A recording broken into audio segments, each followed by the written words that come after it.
All right. Welcome, everyone. Good morning, good afternoon, depending on where you are. Thanks for joining today's webinar hosted by the Sustainability in Affordable Housing Lender Learning Network. Today, we're going to hear about a new tool called CPCVerifi. And I have to say, I'm really excited about the session today.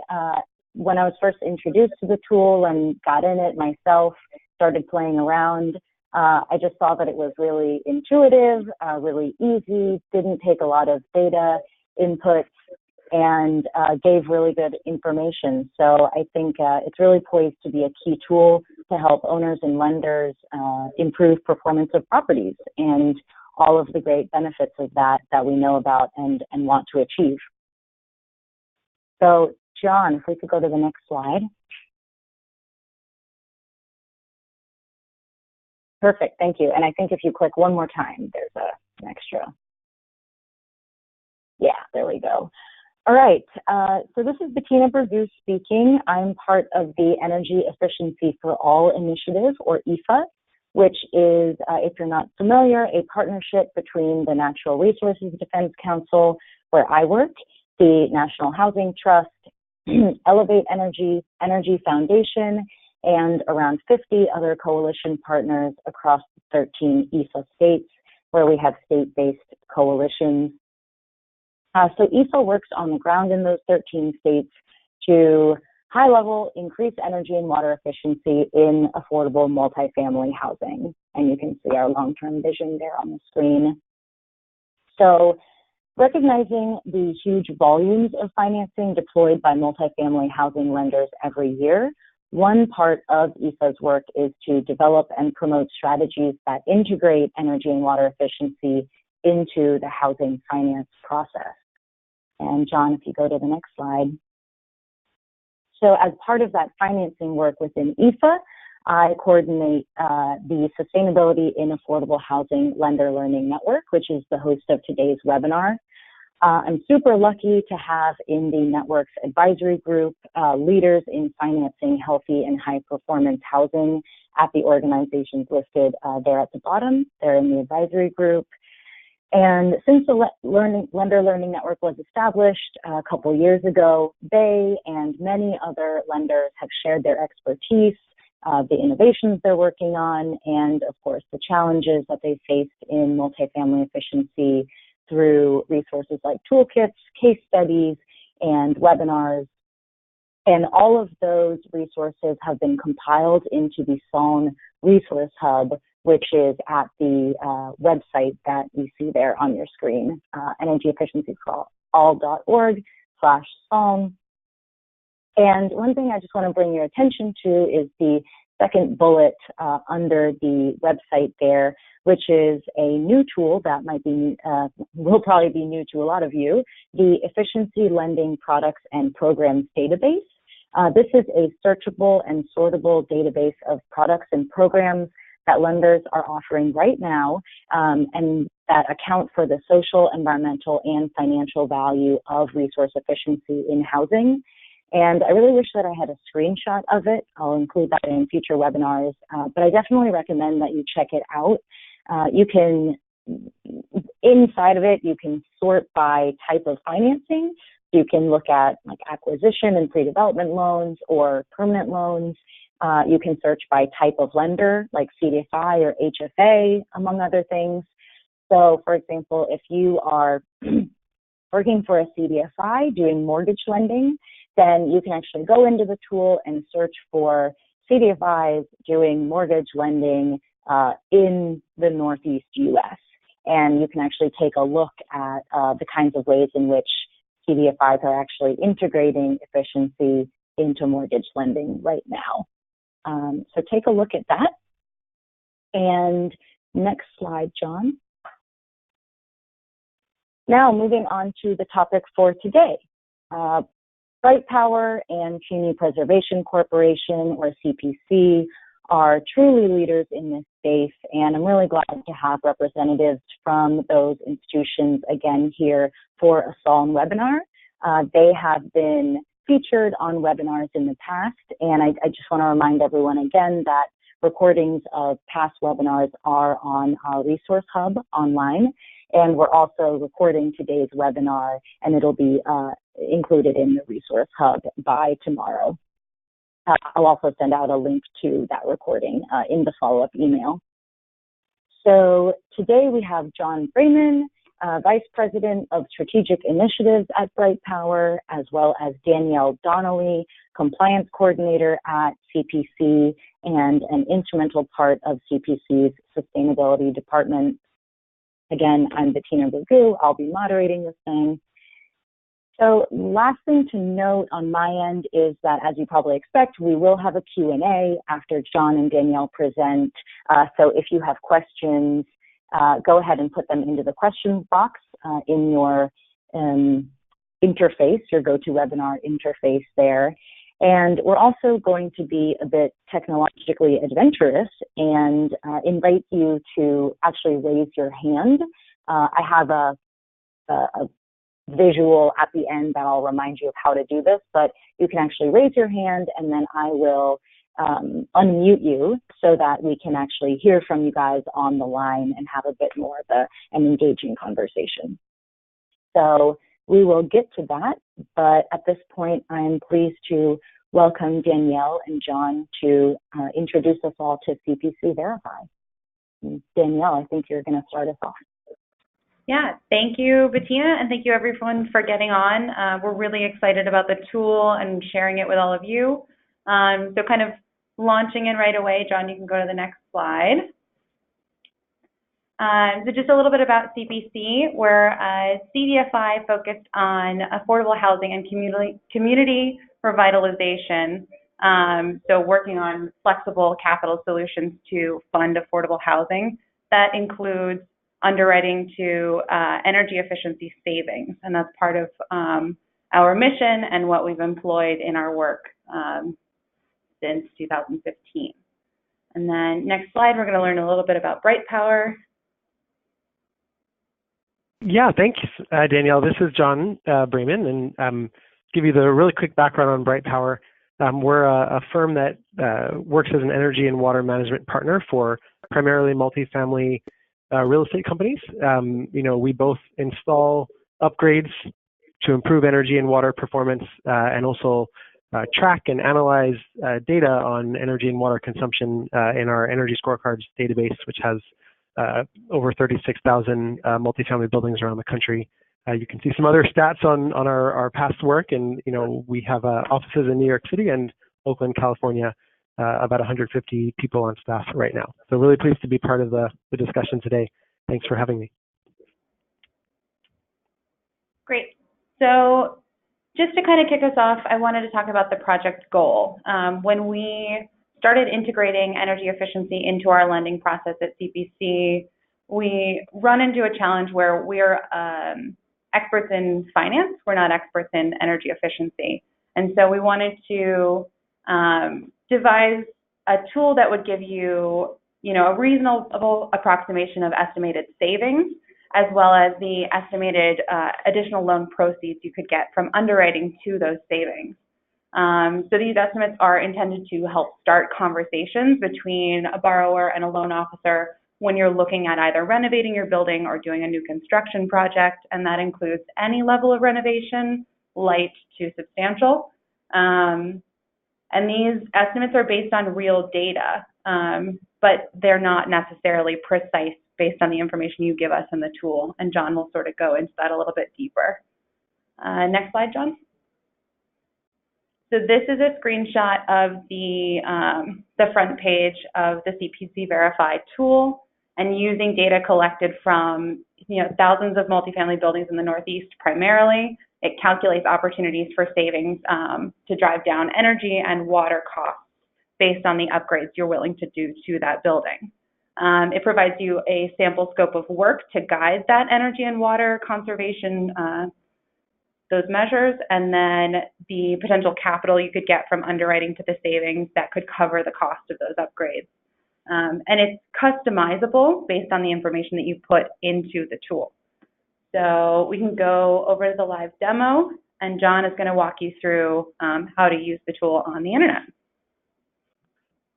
Great, thanks so much, Danielle. So I switched over here from the slides to internet browser, so we're actually live in the tool. Hope everyone can see that now. And as Danielle said, we wanted to make this a conversation starter. So making it easy and quick to use was sort of top of the priority list when we were figuring out how to design it. You can see here that if you want to get started, all you need to do is put in a zip code. So I'll put in a New York City zip code here, select the building's age range roughly. Let's say it's a pre-war building in New York City with 50 units, 50 apartments. So that's all you have to do to get started. I click Let's Go, and then I get to the first sort of results page. So one thing you'll probably be thinking, and we could talk about the data sources in a minute, but is that was very minimal information required to get started. And that was the whole goal. Let's give people a sense of potential savings with the kind of information they would just have on the top of their brain if they're thinking about a building that they're trying to do some work on or get refinanced. So then the results page here, has a little bit of kind of information about what you're looking at, savings opportunities, to characterize it as that similar buildings have done things like this, have reduced energy and water by making efficiency upgrades. And you get 3 levels of potential savings here. So it kind of comes in at this moderate level, but you can click around here and see, well, what's the range of savings on energy and water spending for simple upgrades, moderate upgrades, substantial upgrades. You can see, obviously, those numbers kind of grow as you go from left to right here. And on the right-hand side, you can download a scope of work. That's just a sort of a menu of common energy and water efficiency measures for the different levels. So you can see that also kind of changes depending on what level we're at. The other piece that you'll see is the savings translated into additional loan proceeds. And this is more of the financing part, but it basically takes these potential savings, which are also reduction in your operating expenses for the building, and translates that into the property being able to qualify for additional loan proceeds because their operating income is going to be higher, making it possible to take out a larger loan. So that's the first level of results that you get.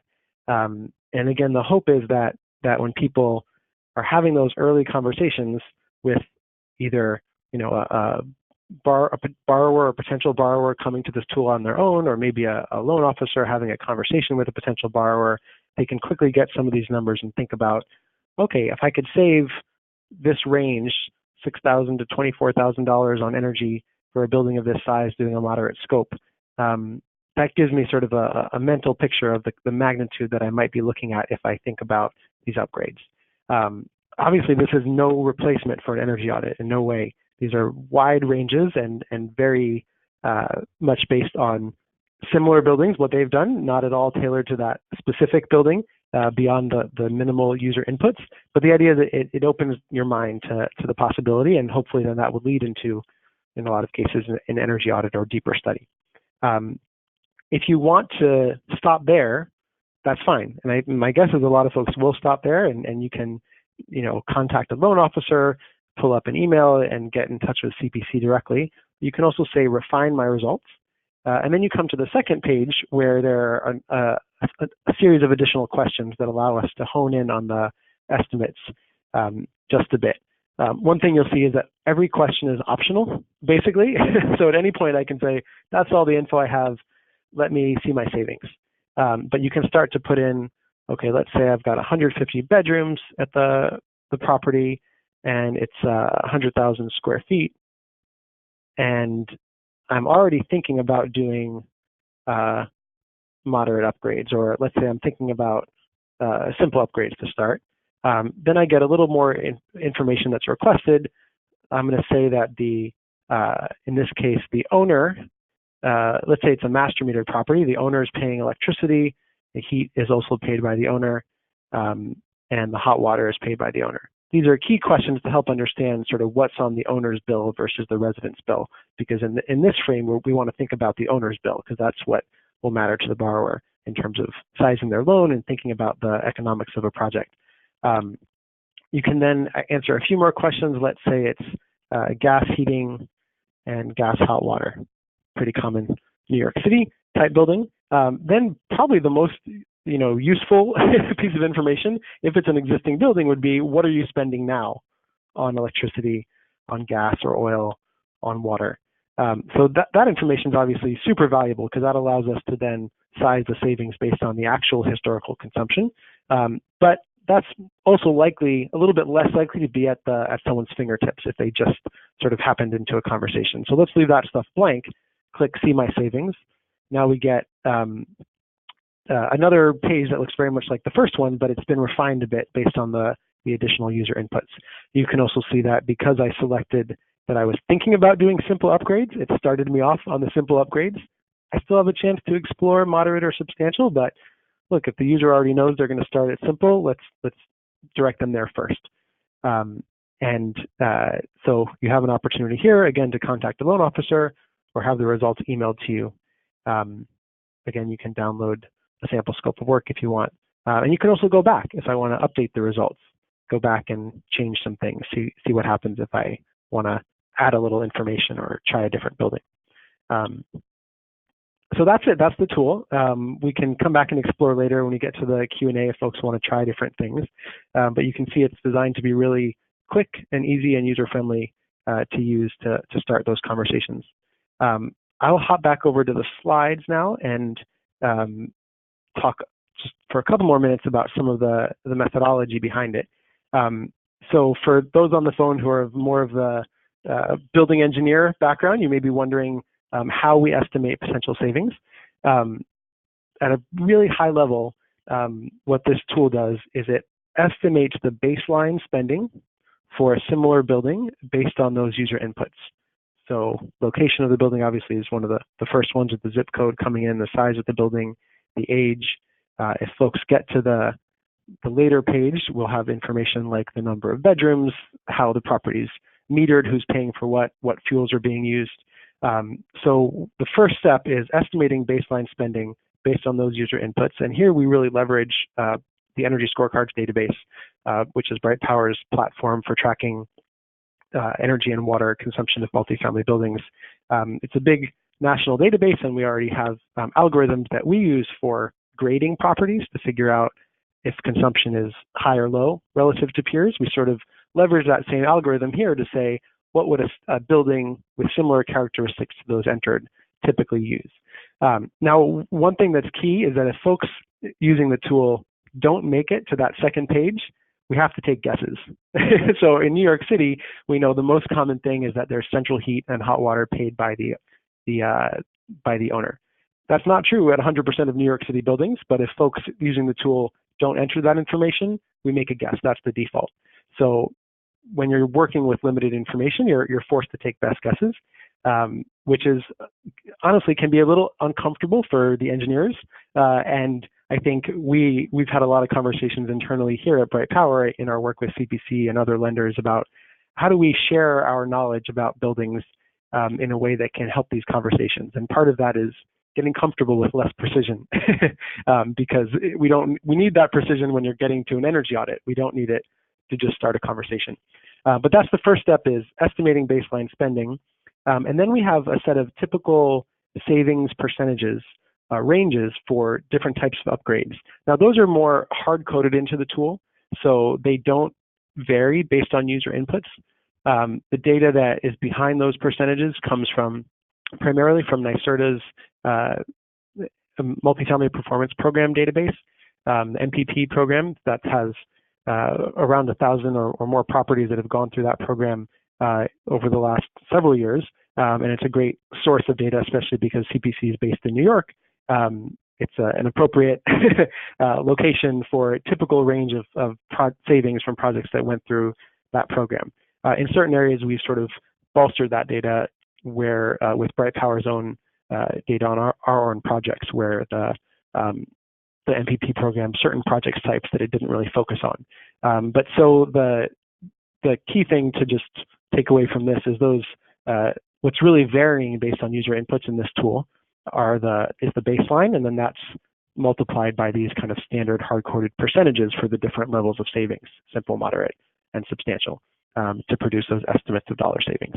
There's a lot of other ways you could construct these types of estimates, and so for anyone who wants to sort of get into a more detailed, wonky discussion about the pros and cons of different options, I'd be happy to do that now or later, but this is the high-level approach that we're taking in this tool. Finally, quick little note on geography. Right now, the tool works for essentially properties that are in this, the way we define a Northeast grading region in the Energy Scorecards database. There are a few different blogs and white papers that you can find on our website that talk about our grading algorithm in a lot more detail, and you'll see a map like this in some of them. So this kind of purple and light blue area in the Northeast on this map are the zip codes that should work if you put them into the tool. If you put in something outside of that, it'll probably tell you that we don't cover that area yet. But there's no reason you couldn't build a tool like this for other parts of the country. You'd want to make sure you have enough data on the savings potential for those regions as well. Great. So really the biggest takeaway for this is you can play around with this tool. You can update the results, you can change the scope, you can play around with the units if you're doing new construction and you're just trying to see what the possibilities are. That's sort of what this is meant to do. You can also change the scope of work and download it if you're talking to a borrower, or if the borrower is coming to you and they want some ideas of what to do. You can contact a loan officer at CPC. That email is sustainability@communityp.com, and that's manned by the sustainability department here. And then, like John said, that second step is refining the results. So you can put in more specific building information and get more specific results, which are usually better results, honestly. You get more savings, you get more loan proceeds, and you can get those results emailed to you as well. And this is sort of, if you go to the next slide, John, what the email looks like. So you put in everything and you get this email back that says, congratulations, you've taken the first step to upgrading your building. Implementing the scope measures that you just explored will help with this moderate upgrade, and you'll see those savings in that middle line there. That's 11,000 to 37,000. So just so you've got a record, you could forward that on to whatever financing agency you're working with, or talk to somebody at CPC. You can go to the next one. So just to be completely practical, you can't replace an energy audit with this tool. Like John said, it's based on ranges and buildings like this building. It's not going to be exactly this building. But you can start a conversation with this and build interest in energy efficiency with your borrower, or if you're a borrower, with your lender. You can get an idea of the options you have with that sample scope option. You can show the building owner, if you're coming from a lending institution, the potential savings that they can achieve by implementing the upgrades, especially because, like John said, most of the buildings in New York City have owner-paid utilities completely, and water and heat are a huge portion of maintenance and operation costs.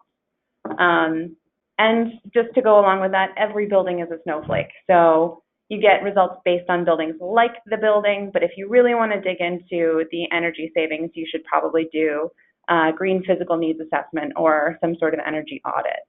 And for the lenders and the borrowers, you don't know what you don't know. This tool is meant to kind of give you the framework to work within, the language to use when you want to ask questions about energy efficiency. We're financing experts or experts on owning buildings. We're not necessarily energy efficiency or sustainability experts, and this kind of gives you one in your back pocket. We can go to the next slide. So reasons why you should use CPCVerifi: to start a conversation, whether you're coming from the building ownership side or from the lending side. This is a way to get things going. You create more financial stability when you give yourself an opportunity to employ energy efficiency upgrades. You wind up with tenant satisfaction above what you might achieve normally with business as usual practices, and you improve your asset, you improve property condition. So if we're looking at the building as a whole, financial stability, tenant satisfaction and stability, and property condition are kind of parts of the whole, and we want to make sure that we're looking at energy efficiency within the lens of these three things. So we're improving not only your portfolio or your asset, but also your ability to maintain that asset long-term and maintain affordability and comfort for your tenants. And if we go to the next, this is the URL. So if you're curious and you want to play around with the tool, bookmark this, save it somewhere, but CPCVerifi.com. You can also find it on communityp.com. It's on our website. And just play with it. If you have a building that you're working on, put in its specs and see what comes out, because this is a really interesting opportunity for us to kind of move more buildings into the energy efficient or sustainable block.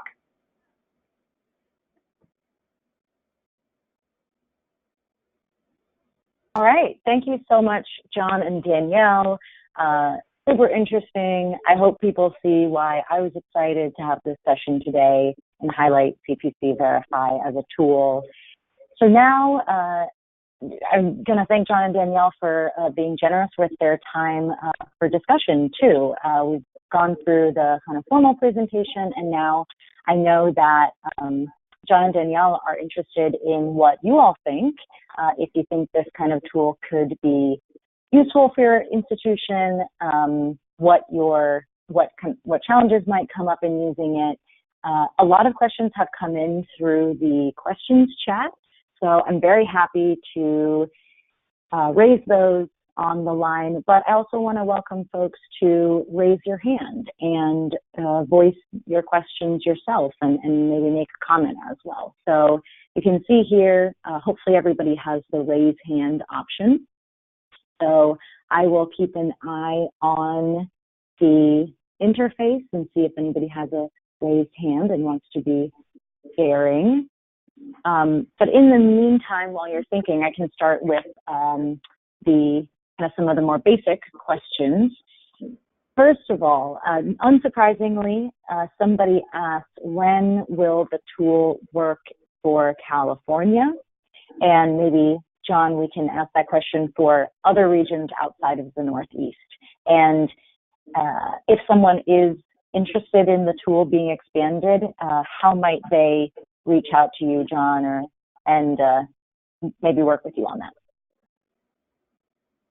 Yeah, we'd love to chat with anybody about that. we don't have active plans to expand it at this moment, but there's no reason technically why that can't be done. So yeah, drop me an email, and I would, Danielle, if you don't mind, I'd say include you too, because I'm sure having CPC be part of that conversation would be helpful too. Yeah, definitely. All right. So yeah, I should have said everyone's emails are here on the screen, so feel free to reach out.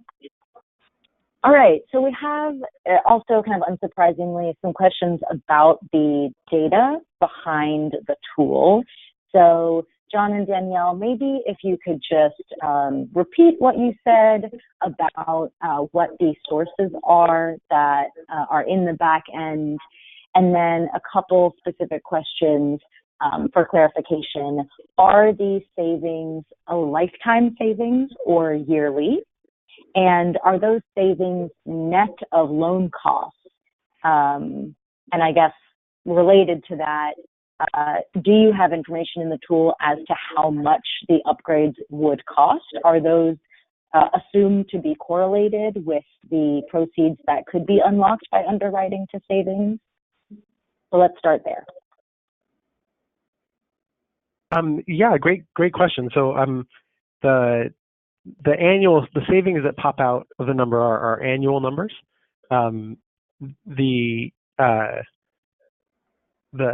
They're not net of loan costs or of upgrade costs. They're just the savings numbers.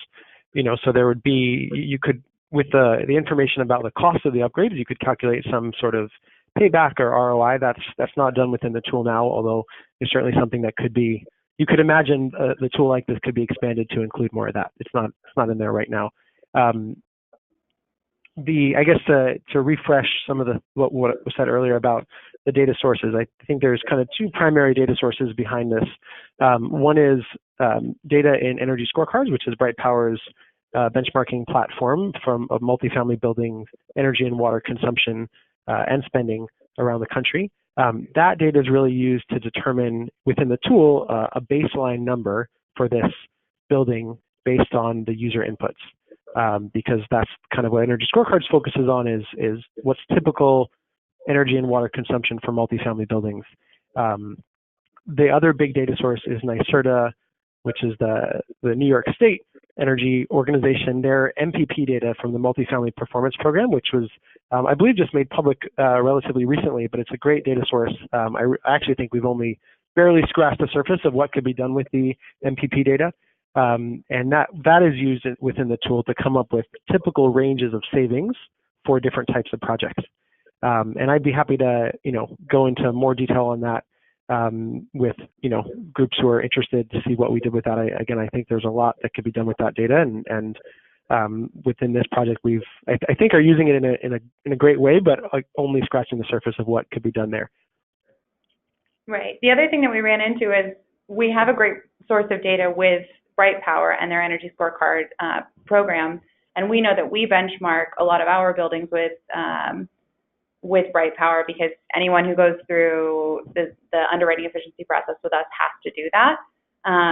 But we also have a great resource in New York State with a new local law that requires benchmarking on a certain size of building.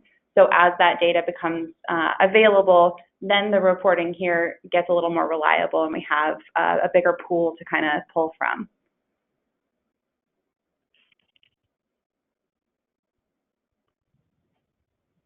Great, thank you so much. So I'm not seeing any willing hand raisers, so I'll just keep going through the questions. Another one about the estimated cost of the upgrades, whether it be simple to substantial. I recognize, or I know you guys said that that's not part of the tool right now, but I'm wondering if you, or somebody in the question is wondering if you have any sense as to whether the estimated additional proceeds would generally or sometimes cover the cost of those upgrades based on the savings that are anticipated. That's a great question, Bettina. I'm sorry I maybe missed that one in the first answer, but I don't think that I haven't done that kind of analysis for this tool. I think it would be a great thing to explore. My sense is that it often more than covers the cost, but that may or may not be true for every type of project. But it's a great question to explore. Yeah, and it's based on what we've done at CPC, which is underwriting to a percentage of the projected savings for a project. And so we're not underwriting 100% of the savings, but it is usually enough to cover the cost of upgrades, if not a substantial amount of the cost. And you usually recoup that in the savings. Okay, thanks, Danielle. I think that's just anecdotally even really interesting and helpful. All right, I'll keep going. Let's see, so we got a question from our colleague at NYSERDA. How was this tool back tested to see how predictions correlate with actual data? And if it has been back tested, what confidence probability was achieved? So the perpetual question about anticipated versus realized savings. I think you could imagine different types of back testing, and we probably did some, but not all of all of the things someone might imagine in thinking about that. When we looked at the NYSERDA data, so a lot of this came from the savings ranges. Most of them came from the NYSERDA MPP data, and we typically, how do we cut off the bottom and top? We typically use the interquartile range, so from like a 25th percentile to 75th percentile of typical range of savings from projects. So that's again a pretty rough way to say, well, what's normal, what's in the middle of the range. Obviously, there are projects that save more or less than that because of the way we cut it off, but they also the tails get more spread out. So it seemed like a natural sort of way to do it. So that might give you some sense. I mean, my guess is if you put a bunch of properties through the tool, sort of entering their characteristics, you'd find again that at least half of them are falling in that range. But it would, there are certainly types of backtesting that I'm not sure we've done enough for me to give you an exact confidence interval. But we ran a lot of buildings through it and seem to be, give reasonable results for all of them. So. Right. And same on the CPC side. I know that when we were doing in the development phase and testing, we ran all of our case studies and a lot of our actual buildings through this to see if the savings checked out and the proceeds checked out. And because the ranges are fairly large, they almost always did. But it means it works. So that's sort of what our process was on this side. We did struggle with the ranges, just to share a little bit of our process in that, there's often a desire for tightening of ranges, right, to give people a smaller window of expectation, but keeping them wide as they are now, I think, is more true to the level of precision that's possible with such limited information. So that was sort of an active discussion in our design process. Well, can we tighten them up? And we ended up keeping the pretty big ranges, as you've seen.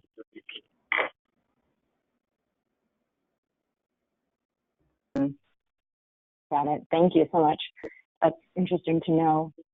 So, question for Danielle, I think. Does using 30-year financing to estimate borrowing potential imply that CPC is prepared to advance such funding as a second mortgage, or just to include at refinancing time? So we wanted really a baseline to go on based on the products that we can offer from CPC. It doesn't mean we're prepared to guarantee the financing. You have to, like I said, talk to a loan officer, make sure that your project is feasible by our standard, and just the same way that the savings can't be guaranteed, the financing can't be guaranteed through this tool. It's really just meant to give you an idea of what is possible.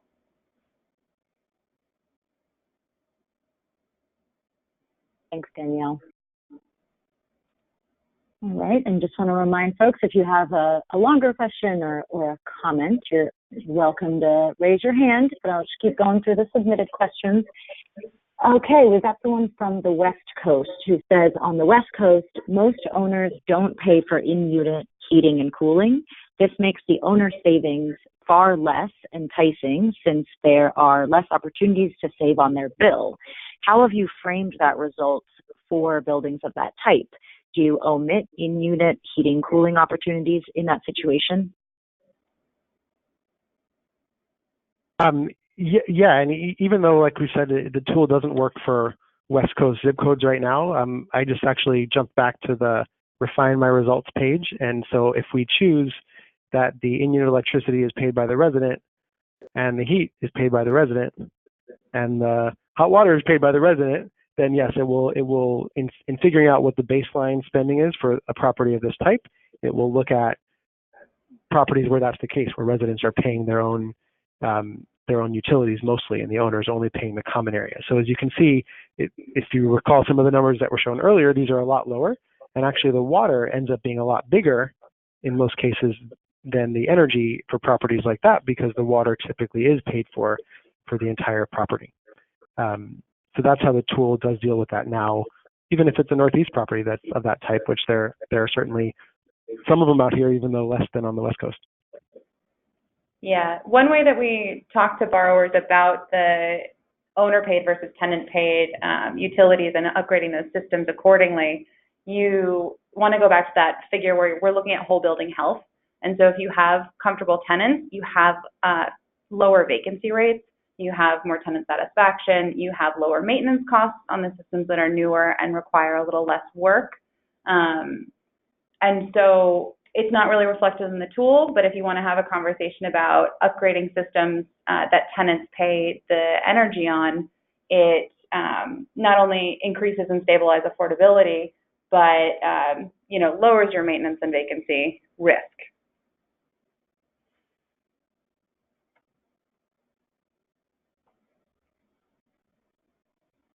All right, thank you. Next question, does the tool, we've got folks saying, thank you for your answers. All right, next question, does the tool account for future increases in energy and water costs?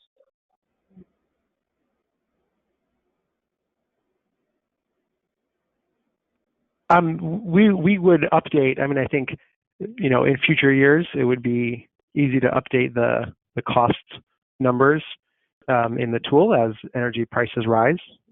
If that answers the question, it's not sort of automatically built in some anticipated rise into it. The annual savings are based on current typical prices for the location that someone enters.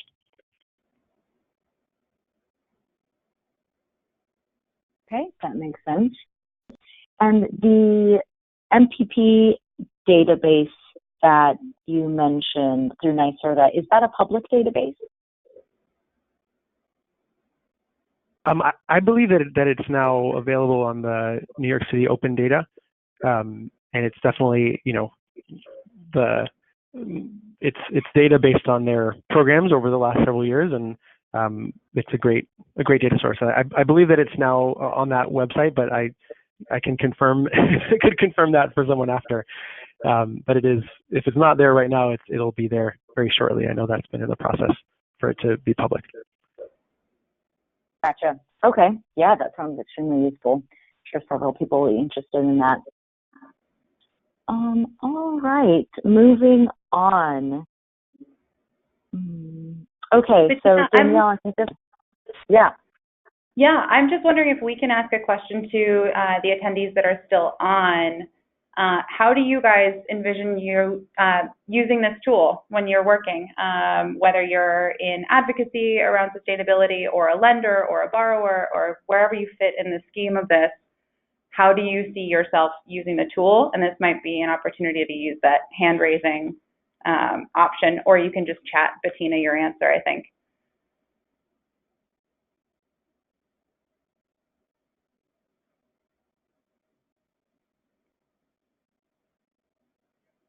Happy to answer a question while we're waiting for.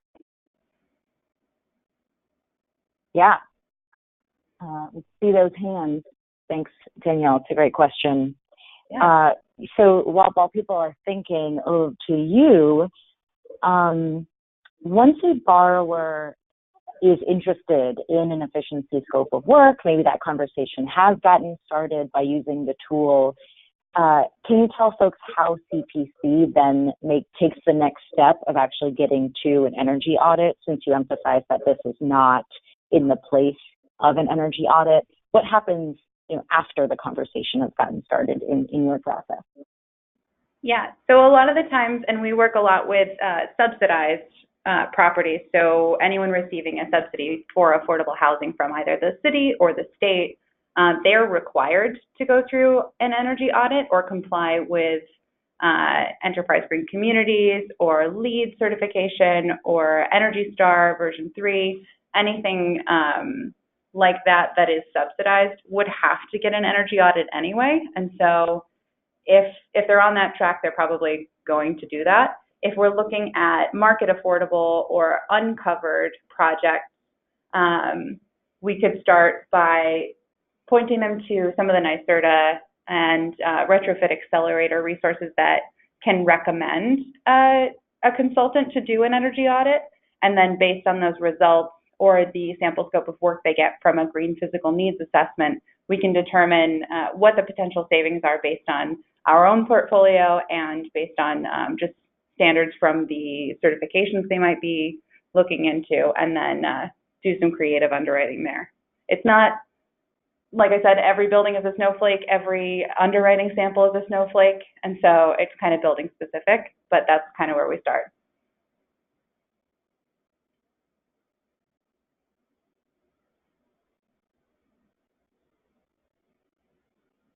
Thanks, Danielle. Well, I for one, am really interested to see how this evolves and how this tool is useful in continuing to drive that process and get more retrofits done. Yeah.